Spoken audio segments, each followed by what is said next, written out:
परिश्रमातून धनलाभाची प्राप्ती, समाधानासाठी करा कर्तव्यपूर्ती. जे पेराल तेच उगवेल. चुकीचं काम करून उत्तम भाग्याची अपेक्षा करणं ही मुळातच व्यर्थ बाब आहे. तुमच्या कर्मानुसार तुम्हाला फळं मिळतात. ही बाब मकर राशीच्या जातकांनी प्रामुख्याने लक्षात घ्यायला हवी. कारण तुमचे राशीस्वामी शनिदेव हे संपूर्ण विश्वाचे न्यायाधीश मानले जातात. त्यांची ही भूमिका आपल्या स्वतःच्या राशीसाठी देखील ठाम असते. नमस्कार, मी ॲस्ट्रोगुरुमा डॉक्टर ज्योती जोशी सर्व ज्योतिषप्रेमी व अभ्यासकांचं मनपूर्वक स्वागत करते. आपण ऑगस्ट 2024 या महिन्याचं राशी भविष्य समजून घेत आहोत. त्यामध्ये आज आपण मकर राशीच्या जातकांसाठी हा महिना कसा राहील यावर सविस्तर चर्चा करणार आहोत. विविध दृष्टिकोनातून या महिन्यातील ग्रहस्थितीचं शास्त्रोक्त विश्लेषण करणार आहोत. सोबतच व्हिडिओच्या शेवटी मी तुम्हाला या महिन्यात करावयाचा विशेष उपाय सांगणार आहे. त्यामुळे व्हिडिओला शेवटपर्यंत बघायला विसरू नका. अजून एक महत्त्वाची बाब म्हणजे विविध दृष्टीने हा महिना तुमच्यासाठी कसा असेल हे आम्ही नेहमी खूप सविस्तरपणे सांगत असतो.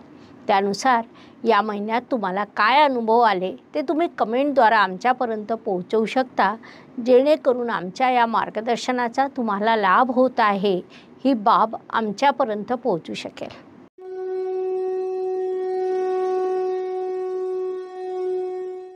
व्यक्तिमत्वाच्या दृष्टीने जेव्हा आपण विचार करतो तेव्हा राशी स्वामीची स्थिती महत्त्वाची ठरते.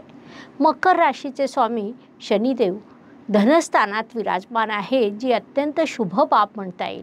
कारण तिथे ते आपल्या मूळ त्रिकोण राशीत विराजमान आहे, ज्यामुळे त्यांचे तुम्हाला शुभ परिणाम प्राप्त होतील. या काळात तुमचं व्यक्तिमत्व अत्यंत जबाबदार होईल, म्हणून या काळाचा तुम्ही सदुपयोग करायला हवा.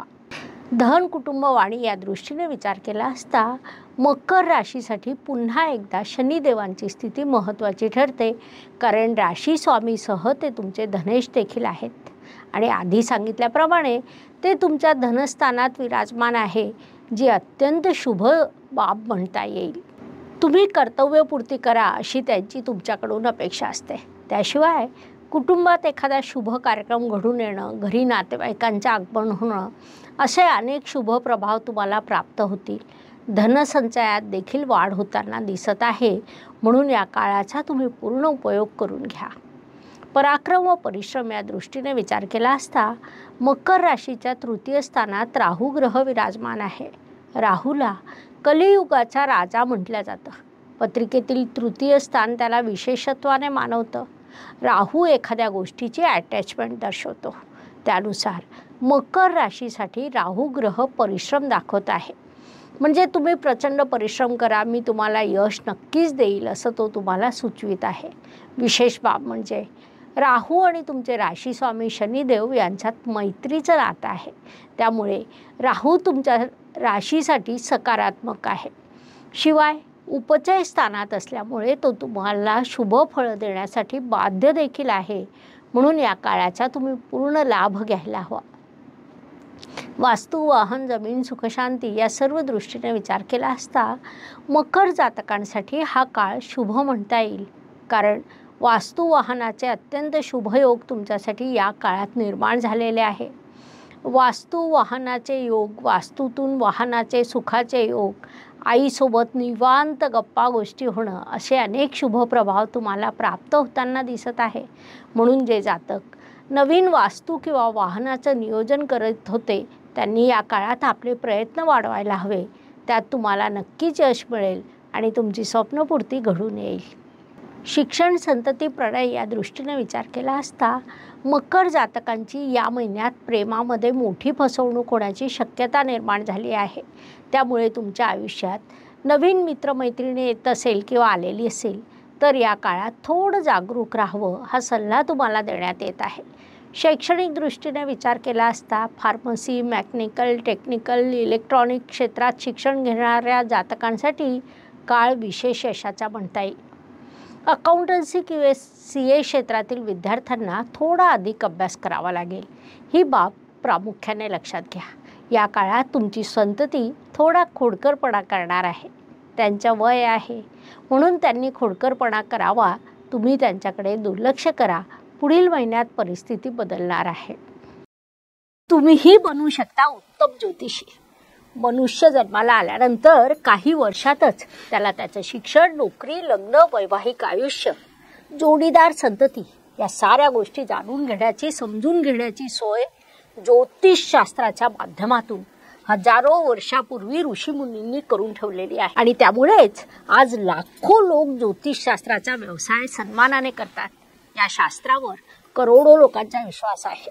तुम्ही देखील कोणत्याही व्यक्तीच्या आयुष्यात घडणाऱ्या घडामोडी शास्त्र समजल्यानंतर सांगू शकता. अर्थात प्रत्येकाच्या आयुष्याचा GPS सांगणारं शास्त्र अस्तित्वात आहे. हे शास्त्र काय आहे ते सांगण्यासाठीच आम्ही घेऊन आलो आहोत एक विशेष कार्यशाळा. आणि हो, फी फक्त 500 रुपये. चला तर या सुवर्ण संधीचा लाभ घ्या आणि बना उत्तम ज्योतिष. आरोग्य, कर्ज, स्पर्धक, हितशत्रू या दृष्टीने विचार केला असता मकर जातकांसाठी हा काळ अत्यंत उत्तम म्हणता येईल. कोर्टात एखाद्या केसवर तुमचं कामकाज सुरू असेल आणि त्यात तुमची बाजू योग्य असेल तर तुमच्या बाजूने निकाल लागण्याची शक्यता वाढलेली आहे. म्हणून त्या दृष्टीने तुम्ही अधिक प्रयत्न करायला हवेत. ज्यांना कर्जाची आवश्यकता आहे त्यांना ते योग्य व्याजदरात प्राप्त होईल. मात्र शक्यतोवर कर्ज घेऊ नये. अत्यंत आवश्यक असेल आणि दुसरा कुठलाही पर्याय नसेल तरच कर्जाचा विचार करा. हितशत्रू बऱ्यापैकी मोठ्या कारवाया करतील, म्हणून त्या दृष्टीने थोडं सजग राहा असा सल्ला तुम्हाला देण्यात येत आहे. नोकरी व व्यवसाय या दृष्टीने विचार केला असता नोकरी करणाऱ्या मकर जातकांनी या महिन्यात शांतपणे परिश्रम करावे. परिश्रमाच्या झाडाला फळं मात्र पुढील महिन्यात लागतील. अर्थात तुम्हाला परिश्रमाची फळं पुढील महिन्यात प्राप्त होतील. मात्र परिश्रम तुम्ही आत्तापासून करायला हवे. तुमच्या कार्याकडे वरिष्ठ आणि सहकारी जाणीवपूर्वक दुर्लक्ष करीत आहे असं तुम्हाला अनेक वेळा वाटेल. तरीही त्या विचारांकडे फारसं लक्ष देऊ नका. व्यावसायिक मकर जातक या महिन्यात बऱ्यापैकी परिश्रम करणार आहे. उत्तम कार्य करणार आहेत, प्रवास करणार आहेत. त्यातून तुम्हाला सामान्य यश प्राप्त होईल. भाग्य व शुभ संकेत या दृष्टीने विचार केला असता मकर जातकांसाठी या महिन्यात अनेक शुभ संकेत निर्माण झालेले आहे.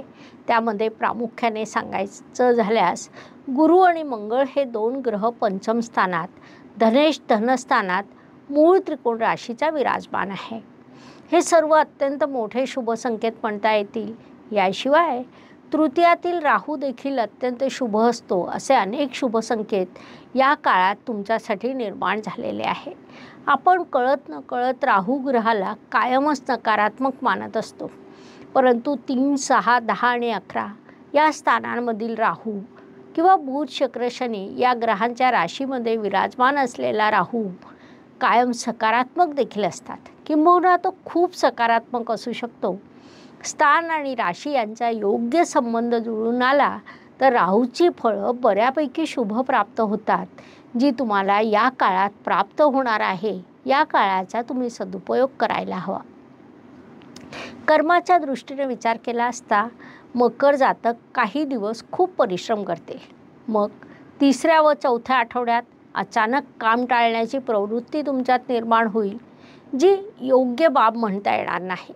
म्हणून डेस्टिनी मॅनेजमेंट करून किंवा ध्यान धारण्याच्या मदतीने स्वतःला योग्य त्या सूचना देऊन तुम्ही आपल्या कार्यात सातत्य ठेवावं अशी सूचना तुम्हाला देण्यात येत आहे. एकदा गेलेली वेळ परत येत नाही. किंवा जर तुम्ही आपल्या विचारांमुळे किंवा नकारात्मक मनस्थितीमुळे समजा 10 दिवस व्यर्थ घालवले तर ते 10 दिवस तुमच्या आयुष्यात पुन्हा कधीच येऊ शकणार नाही. म्हणून योग्य ते नियोजन करा, ते तुमच्यासाठी लाभदायक राहील. लाभाच्या दृष्टीने विचार केला असता मकर राशीचे लाभ अधिपती इष्टदेवाच्या स्थानात विराजमान आहे. त्यामुळे इष्टदेव देखील तुम्हाला या काळात आशीर्वाद देतील. सोबतच लाभ देखील प्रदान करतील. तुमच्या लाभस्थानावर गुरु, मंगळ आणि शनी अशा 3 मोठ्या ग्रहांची एकाच वेळी दृष्टी पडत आहे, ज्याचे अत्यंत शुभ परिणाम तुम्हाला प्राप्त होतील. लाभाच्या अनेक संधी तुमच्यासाठी निर्माण होतील. म्हणून या काळाचा तुम्ही पुरेपूर उपयोग करून घ्या, जेणेकरून जास्तीत जास्त लाभ तुमच्या पदरात पडू शकेल. लाभाच्या संधी निर्माण होत असताना परिश्रम आपण करायचे असतात, ही बाब प्रामुख्याने लक्षात ठेवा. व्यय व परदेश गमन या दृष्टीने विचार केला असता मकर जातक मुख्यतः शिक्षणावर, नवीन क्रिएटिव्हिटीवर खर्च करणार आहे. तसा खर्च योग्य देखील असतो. अशा खर्चाला गुंतवणूक म्हटलं जातं, कारण त्यातून भविष्यात आपल्याला लाभ होणार असतो, म्हणून तुम्ही तो केला पाहिजे. याशिवाय तुम्ही स्वतःच्या हौस मौजेवर खर्च करणार आहात, कौटुंबिक जबाबदाऱ्या पूर्ण करण्यासाठी काही खर्च करणार आहात, म्हणून तशी मानसिकता तयार करून घ्या, हा सल्ला तुम्हाला देण्यात येत आहे. आयुष्य हे सुखदुःख आणि उतार चढाव यांनी भरलेलं असतं. कोणताच मनुष्य पूर्णपणे सुखी किंवा पूर्णपणे दुःखी होऊ शकत नाही. त्यानुसार प्रत्येक दिवस हा प्रत्येकाला सारखा जात नाही. महिन्यातील काही दिवस सुख, समाधान, यश प्राप्त करून देणारे, तर काही दिवस संघर्षाचे, अडचणीचे, तणावाचे जातात. त्या दृष्टीने विचार केला असता मकर राशीसाठी या महिन्यातील 5, 15 आणि 23 हे दिवस शुभदायक, सुखदायक, यशाचे राहतील. तर 1, 11 आणि 21 हे दिवस तणावाचे जातील. या दिवसांमध्ये अडचणी, अडथळे, समस्या जाणवतील, म्हणून तशी मानसिकता तयार करून वाटचाल करा. उपायांच्या दृष्टीने विचार केला असता ज्योतिषशास्त्रामध्ये छोटे छोटे मात्र मोठा परिणाम करणारे उपाय सांगण्यात आलेले आहेत. अशुभ गोष्टींची अशुभता कमी करण्याचं, शुभ गोष्टींची शुभता वाढवण्याचं सामर्थ्य त्यात असतं. त्यानुसार ऑगस्ट महिन्याचा विचार केला असता शनिदेवांचं वक्री गोचर सुरू आहे.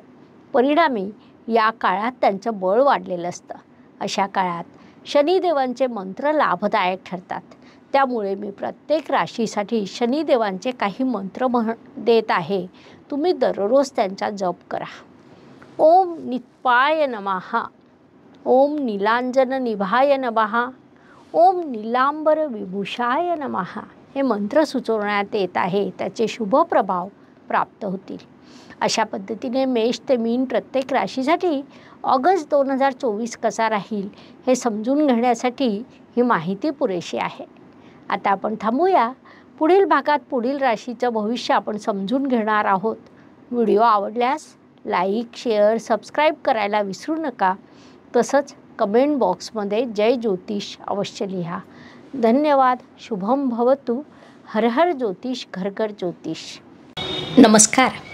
शास्त्राचा अभ्यास करण्यासाठी माझी मराठीतून 11, हिंदीतून 2 अशी पुस्तकं प्रकाशित झाली आहे.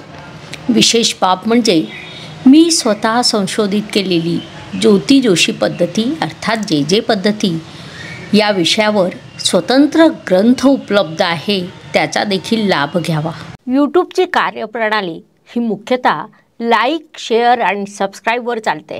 Please like, share and subscribe the channel. धन्यवाद. शुभम भवतु. जय ज्योतिष.